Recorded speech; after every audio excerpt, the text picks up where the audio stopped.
జయ గోవింద జయ గోవింద జయ శ్రీమన్నారాయణ. జయ శ్రీమన్నారాయణ. ఇక్కడ కోట్లింగాల టెంపుల్కి వచ్చాము. ఇక్కడ స్వామివారి శివలింగం స్వయంభూ ఉంటది. ఇక్కడ గోదావరి ఒడ్డున శివలింగం ఉంది. కోట్లింగాల టెంపుల్ అంటారు. ఇక్కడ దర్శనానికి వచ్చాము. ఇక్కడ అర్చకుల వారిని కొన్ని విషయాలు తెలుసుకుందాము. ఇక్కడ స్వయంభూ విశిష్టత గురించి తెలుసుకుందాము.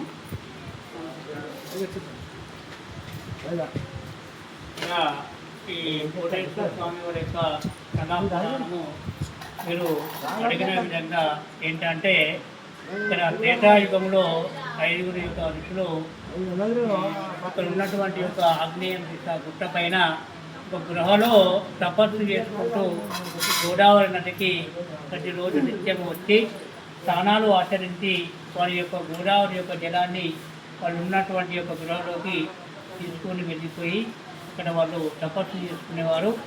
ఒక సందర్భంలో వాళ్ళు ఆలోచించి, మనం ఇంత దూరము గుట్టపైకి జలాన్ని తీసుకొని వెళ్ళిపోయి అక్కడ తపస్సు చేసుకుంటున్నాము కదా, మనం ఈ గోదావరి యొక్క నది తీరాన ఒక శివలింగాన్ని ప్రతిష్టాపన చేసుకొని ఇక్కడనే పూజా కార్యక్రమాలు చేసుకుంటే బాగుంటుందని ఆలోచించి వాళ్ళు ఆంజనేయ స్వామి వారిని ప్రత్యక్షం చేసుకొని ఆంజనేయ స్వామి వారిని ఒక శివలింగం తీసుకురమ్మని కాశీనగరానికి పంపించారు.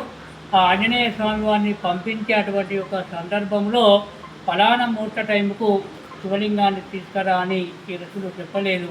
కాబట్టి ఆంజనేయ స్వామి వారు ఏదో ఒక సందర్భం టైంను బట్టి శివలింగాన్ని తీసుకురావడం జరిగింది.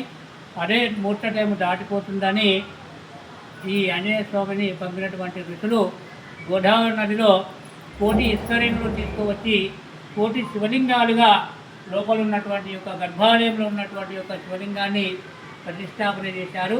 ప్రతిష్టాపన అయిన కొంత సేపటి వరకు ఆంజనేయుడు కాశీ నుండి శివలింగాన్ని ఈ యొక్క స్థలానికి క్షేత్రానికి తీసుకురావడం జరిగింది.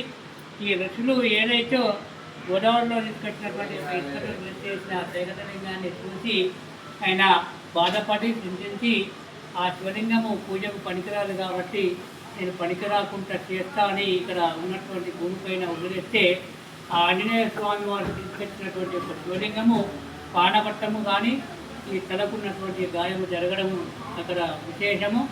అప్పుడు ఋషులు ఏమన్నారంటే ఆంజనేయ స్వామి వారిని, ఆంజనేయ కలియుగంలో భక్తులు కానీ అర్చకులు కానీ విఘ్నేశ్వర పూజ అనంతరము నువ్వు తీసుకొచ్చినటువంటి యొక్క శివలింగాన్ని పూజించి దర్శించిన తర్వాతనే మేము ప్రతిష్టాపన చేసినటువంటి యొక్క శైకటలింగానికి పూజా కార్యక్రమాలు జరుగుతాయి. ఈ యొక్క దివ్యక్షేత్రమును ఈ కోటేశ్వర స్వామి వారిని మానవులు భక్తులు ఈ జన్మలో ఎవరైతే దర్శించుకుంటారో అభిషేకిస్తారో వారు 1 జన్మల యొక్క పుణ్యము వాళ్ళు చేసుకున్నటువంటి యొక్క ఫలితము గడువును 1 దివ్యక్షేత్రాలు 1 దివ్య శివలింగాలను దర్శించుకున్నటువంటి యొక్క మోక్షము గడువునని ఋషులు ఆ రోజు చెప్పినటువంటి యొక్క సందర్భము ఆంజనేయ స్వామి వారికి. నీ నామము స్మరించిన వారికి కూడా ఇక్కడ భూతపేట వ్యాధి దృష్టి దిరాడుగూడ నివారణ జరుగును ఆంజనేయ అని ఋషులు ఆంజనేయుని శాంతింపజేసి ఆంజనేయుడు ఈ గోదావరి నది తీరాన ఉత్తర దిశకు అయిన అదృష్టమైపోయారు. అనంతరము ఋషులు ఈ స్వామివారిని పూజించి దర్శించుకొని వాళ్ళు ఉన్నటువంటి దేవాలయానికి ఆగ్నేయంలో ఉన్నటువంటి ఒక గుట్ట గృహలోకి వెళ్ళిపోయారు. ఆనాడు నుండి ఈనాటి వరకు ఈ కోటేశ్వర స్వామి వారి యొక్క దివ్యక్షేత్రము క్రమంగా భక్తుల రద్దీతో విరజిల్లుతున్నది. ఇక్కడ జరిగేటువంటి యొక్క మాస కార్యక్రమాలు పర్వదినాలు ఏంటి అంటే, మహాశివరాత్రికి చాలామంది భక్తులు గోదావరిలో స్నానాలు ఆచరించి స్వామివారిని అభిషేకించి అనే యొక్క అనుగ్రహాన్ని పొందుతారు. అదేవిధంగా కార్తీక మాసంలో ప్రతి అందరూ కూడా భక్తులు కానీ మరి స్త్రీలు కానీ దీక్షలో ఉన్నటువంటి వారు కానీ గోదావరిలో దీపాలు మరి వదిలేసి స్నానాలు ఆచరించి స్వామివారిని కూడా కార్తీక పుణ్యఫలాన్ని మరి వాళ్ళు పొందుతారు. ఇక్కడ స్వామివారికి విశేష పూజలు ఏంటి అంటే, అన్న పూజలు అభిషేకాలు ఎక్కువ జరుగుతాయి. కోరిన కోరికలు నెరవేరాలంటే ఇక్కడ ముడుపులు కూడా స్వామివారికి సమర్పిస్తారు. కళ్యాణాలు కానీ ఉద్యోగాలు కానీ గృహ నిర్మాణాలు కానీ సర్వకార్య సిద్ధి కానీ మండల పార్టీ వంటేస్లో తప్పకుండా జరుగుతున్నాయి. అందరూ ఇక్కడ ముడుపు యొక్క సంకల్పాలను సమర్పిస్తారు.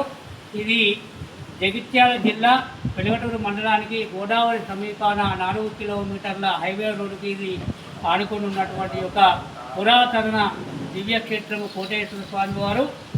ఇక్కడ ఇంకొకటి ఏంటంటే శాతవాహన రాజు శ్రీముఖుడు నిర్మించినటువంటి ఈ యొక్క దివ్యక్షేత్రము. ఇక్కడ 3 లింగాలు ఉన్నాయి. ఒకటి సైకట లింగము ఋతులు ప్రతిష్టాపన చేసింది, ఒకటి ఆంజనేయ స్వామి వారు కాశీ నుంచి తీసుకొచ్చినటువంటి ఒక శివలింగము. ఇంకో విధంగా ఇటు దక్షిణ భాగంలో ఉన్నటువంటి గర్భాలయంలో శ్రీముఖుడు రాజు ప్రతిష్ఠింపజేసినటువంటి ఒక సిద్ధేశ్వర స్వామి కూడా ఇక్కడ ఉన్నటువంటి విశేష శివలింగము. ఇది శాతవాహనుల తొలి రాజధాని ఈ కోటిలింగాల కోటేశ్వర స్వామి వారి యొక్క గ్రామము, కోటేశ్వర స్వామి దివ్యక్షేత్రము. మీకు ధన్యవాదాలు. స్వామివారి చరిత్ర అడిగి తెలుసుకొని 10 మందికి తెలియజేసినందుకు. Thank you. జై గోవింద. గోవింద. జై శ్రీమన్నారాయణ. శంభో శంకర. శంభో శంకర. గోదావరి ఒకసారి. పెట్టండి, నా నెంబర్ చూస్తే నాకు స్వామి ఇక్కడ గోదావరి నడిపిస్తాను. కోరిక సైడ్లో వచ్చి పిల్లవాడు 50 వస్తాం. అమరీ పండుగ జై శ్రీ పూర్వ 7 4 9 6